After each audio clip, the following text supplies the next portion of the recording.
Friends, ഇന്നൊരു ഉരുളക്കിഴങ്ങ് വറുത്തതാണ് തയ്യാറാക്കുന്നത്.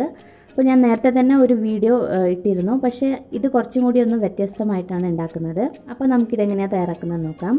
അപ്പോൾ അതിന് വേണ്ടിയിട്ട് ഞാൻ ഉരുളക്കിഴങ്ങ് ഇതേപോലെ കനം കുറച്ചിട്ട് കട്ട് ചെയ്തെടുത്തിട്ടുണ്ട്. ഇതേപോലത്തെ ഷേപ്പിൽ വേണം നമ്മളിത് കട്ട് ചെയ്യാനായിട്ട്. നല്ല കനം കുറച്ചിട്ട് അരിഞ്ഞെടുക്കുക. അതിന് ശേഷം നമുക്ക് നല്ലതുപോലെ കഴുകിയെടുക്കണം. വെള്ളം മുഴുവനും സ്ട്രെയിൻ ചെയ്ത് ഇതേപോലെ ഒരു സ്ട്രെയിനറിലിട്ട് വെക്കുക. ഇനി നമുക്കൊരു അരപ്പ് തയ്യാറാക്കണം. അതിന് വേണ്ടിയിട്ട് ഞാനിവിടെ കുറച്ചധികം പുതിനയില എടുത്തിട്ടുണ്ട്. പുതിനയില കുറച്ചധികം തന്നെ എടുക്കണം. പുതിനയില എടുക്കുമ്പോൾ അതിൻ്റെ ഇല മാത്രം വേണം നമ്മൾ എടുക്കാനായിട്ട്. പിന്നെ നമുക്ക് വേണ്ടത് വെളുത്തുള്ളിയാണ്. ഒരു 15 അല്ലി വെളുത്തുള്ളി ഞാനിപ്പോൾ എടുത്തിട്ടുണ്ട്. പിന്നെ ഒരു കഷ്ണം ഇഞ്ചി, ഇത്രയും ആണ് എടുത്തിരിക്കുന്നത്. പിന്നെ കരിവേപ്പില എടുക്കണം. കരിവേപ്പില കുറച്ചെടുത്താൽ മതി. പിന്നെ 2 പച്ചമുളക്. ഇത് ഇത്രയും കൂടിയിട്ട് കുറച്ച് വെള്ളം ചേർത്തിട്ട് നല്ലതുപോലെ അരച്ചെടുക്കുക. നമ്മൾ അരയ്ക്കുമ്പോൾ ഒരുപാട് വെള്ളം ചേർക്കരുത്, വളരെ കുറച്ച് വെള്ളം ചേർത്തിട്ട് വേണം അരയ്ക്കാനായിട്ട്. അപ്പോൾ ഞാനിപ്പോൾ ഇത് അരച്ചെടുത്തിട്ടുണ്ട്. ഇതേപോലെ ആയിരിക്കണം അരയ്ക്കേണ്ടത്. ഇനി നമുക്കൊരു മിക്സ് തയ്യാറാക്കാം. അതിന് വേണ്ടിയിട്ട് നമുക്ക് ആദ്യം തന്നെ ഒരു ബൗളിലേക്ക് 4 ടേബിൾ സ്പൂൺ കോൺഫ്ലവർ ചേർത്ത് കൊടുക്കാം. ഇതിൻ്റെ പകുതി അളവിൽ നമുക്ക് കടലമാവ് ചേർത്ത് കൊടുക്കാം, അതായത് 2 ടേബിൾ സ്പൂൺ. ഇനി നമുക്ക് 2 ടേബിൾ സ്പൂൺ അരിപ്പൊടി കൂടി ചേർത്ത് കൊടുക്കാം. ഇനി ഇതിലേക്ക് മുളക് പൊടി ചേർത്ത് കൊടുക്കാം. അപ്പോൾ 1 ടേബിൾ സ്പൂൺ കാശ്മീരി ചില്ലിയാണ് പൗഡറാണ് ഞാനിപ്പോൾ എടുത്തിരിക്കുന്നത്. പിന്നെ 1 tablespoon chicken masala. Chicken മസാലയ്ക്ക് പകരം നമുക്ക് വേണമെങ്കിൽ ഗരം മസാലയും ചേർക്കാം. മുളക് പൊടി നിങ്ങളുടെ എരിവിനനുസരിച്ച് നോക്കി ചേർക്കാം. പിന്നെ 1 ടീസ്പൂൺ അയമോദകം ചേർക്കുന്നുണ്ട്. ഇത് കാണാൻ ചെറിയൊരു ജീരകത്തിനെ പോലെ ഇരിക്കും. ഇത് ഓപ്ഷണലാണ്, ഉണ്ടെങ്കിൽ മാത്രം ചേർക്കുക, അതല്ലെങ്കിൽ അത് ഒഴിവാക്കാം. പിന്നെ 1/2 ടീസ്പൂൺ പെരുംജീരകം പൊടിച്ചതും കൂടി നമുക്ക് ഇതിലോട്ട് ചേർത്ത് കൊടുക്കാം. ഇനി ഇതെല്ലാം കൂടിയിട്ട് നല്ലതുപോലെ ഒന്ന് മിക്സ് ചെയ്തെടുക്കുക.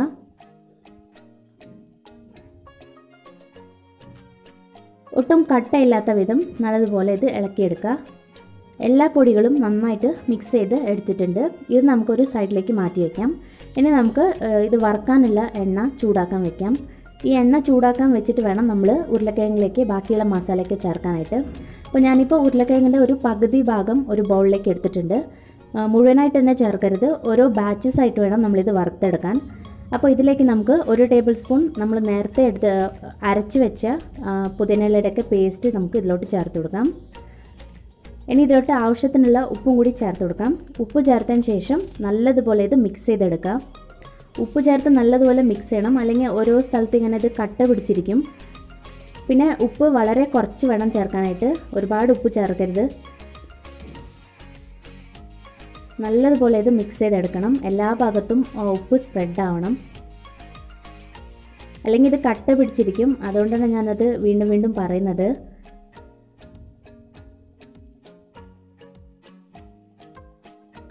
അപ്പോൾ ഈ മസാലയും ഉപ്പൊക്കെ നല്ലതുപോലെ തേച്ച് പിടിപ്പിച്ചിട്ടുണ്ട്. ഇനി നമുക്കിതിലോട്ട് നമ്മൾ നേരത്തെ തയ്യാറാക്കി വെച്ച ആ പൊടിയുടെ മിക്സ് നമുക്ക് ഇതിലോട്ട് ചേർത്ത് കൊടുക്കാം. ഏകദേശം ഒരു 3 ടേബിൾ സ്പൂണാണ് ചേർക്കുന്നത്. അപ്പോൾ നമ്മളത് മിക്സ് ചെയ്ത് നോക്കണം. നമുക്കത് മിക്സ് ചെയ്യുമ്പോൾ തന്നെ മനസ്സിലാവും. കുറച്ചും കൂടി നമുക്കത് വേണമെങ്കിൽ കുറച്ചും കൂടി പൊടി ചേർത്ത് കൊടുക്കാം. ഇത് മിക്സ് ചെയ്യുമ്പോൾ നല്ല ഡ്രൈ ആയിരിക്കണം, ഒട്ടും തന്നെ വെള്ളം പോലെ ആയിപ്പോകരുത്. പൊടി ആവശ്യാനുസരണം നമ്മളത് ചേർത്ത് കൊടുക്കാം.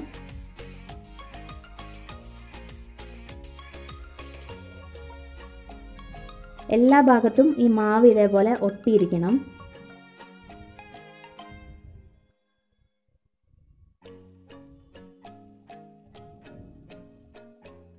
അപ്പോൾ ഞാനിതിലേക്ക് ഒരല്പം കൂടി പൊടി ചേർക്കുന്നുണ്ട്. അപ്പോൾ നിങ്ങളത് നോക്കി നിങ്ങൾ ചേർക്കുക. നിങ്ങൾക്ക് കുറച്ച് ലൂസായ പോലെ തോന്നുന്നുണ്ടെങ്കിൽ കുറച്ചും കൂടി പൊടി ചേർത്ത് ഇത് നല്ല ഡ്രൈ ആയി കിട്ടണം. അതുവരെ നമുക്ക് ഇതേപോലെ പൊടിയിട്ട് മിക്സ് ചെയ്തെടുക്കാം. ഇതിപ്പോൾ റെഡി ആയിട്ടുണ്ട്. ഇത് ഉടനെ തന്നെ എണ്ണയിലിട്ട് വറുക്കാം. അപ്പോൾ എണ്ണ ചൂടാക്കാൻ വെച്ചിട്ട് വേണം ഇത് ചെയ്യാനായിട്ട്. അപ്പോൾ ഈ സമയം കൊണ്ട് നമ്മുടെ എണ്ണ ചൂടായിട്ടുണ്ട്. ഇനി നമുക്ക് നല്ല ചൂടായ എണ്ണയിലോട്ട് നമ്മുടെ ഉരുളക്കിഴങ്ങ് ഓരോന്നായിട്ട് ഇട്ട് കൊടുക്കാം. ഫ്ലെയിമിൽ വെച്ചിട്ട് തന്നെ വേണം ഇത് വറുത്തെടുക്കാനായിട്ട്. എണ്ണ നല്ല ചൂടായിരിക്കണം, എന്നാലേ നല്ല ക്രിസ്പി ആയിട്ടുള്ള നമുക്ക് ഉരുളക്കിഴങ്ങ് വറുത്തെടുക്കാൻ പറ്റുള്ളൂ.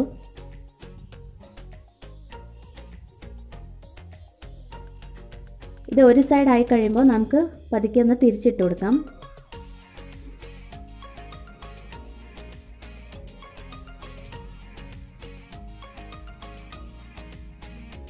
ഇതിപ്പോൾ നമ്മൾ ഇടുമ്പോൾ ചിലപ്പോൾ ഒട്ടിപ്പിടിച്ചെന്നിരിക്കും, പക്ഷേ അത് നമ്മൾ എണ്ണയിൽ നിന്ന് കോരി മാറ്റുമ്പോഴേക്കും ഓരോന്നും സെപ്പറേറ്റ് ആയിട്ട് ഇങ്ങനെ വരും.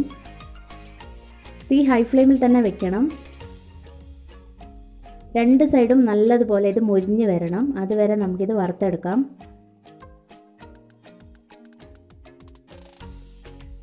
ഇതിപ്പോൾ ഏകദേശം നല്ല ക്രിസ്പി ആയിട്ടുണ്ട്. ഇനി നമുക്ക് ഇത് എടുക്കുന്നതിന് മുമ്പായിട്ട് ഒരല്പം കരിവേപ്പില കൂടി ചേർത്ത് കൊടുക്കാം. ഇതേപോലെ നമ്മൾ കരിവേപ്പില കുറച്ചിടുമ്പോൾ നല്ലൊരു ഫ്ലേവർ കിട്ടും. ഇപ്പോൾ റെഡി ആയിട്ടുണ്ട്. നമുക്കിനി ഇത് എണ്ണയിൽ നിന്നും എടുത്ത് മാറ്റാം.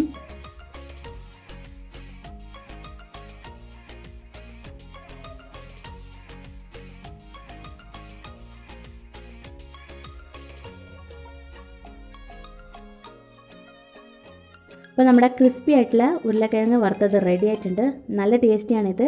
ഏകദേശം ഒരു 10 മിനിറ്റ് ഇത് നല്ല ക്രിസ്പി ആയിട്ട് തന്നെ ഇരിക്കും. അതിന് ശേഷം കുറച്ചൊന്ന് തണുത്ത് പോകും, പക്ഷേ ഒരുപാടങ്ങ് സോഫ്റ്റായി പോവില്ല. അപ്പോൾ നല്ല ക്രിസ്പി ആയിട്ട് വേണം ഇത് വറുത്തെടുക്കാനായിട്ട്. പിന്നെ മുളക് പൊടി നിങ്ങൾ എരിവിനനുസരിച്ച് നോക്കി ചേർക്കുക. കാരണം നമ്മൾ പച്ചമുളകും ഇതിലേക്ക് ചേർക്കുന്നുണ്ട്. അപ്പോൾ നിങ്ങളിതൊന്ന് ട്രൈ ചെയ്ത് നോക്കൂ. ട്രൈ ചെയ്തിട്ട് നിങ്ങളുടെ അഭിപ്രായങ്ങളൊക്കെ അറിയിക്കണം. താങ്ക്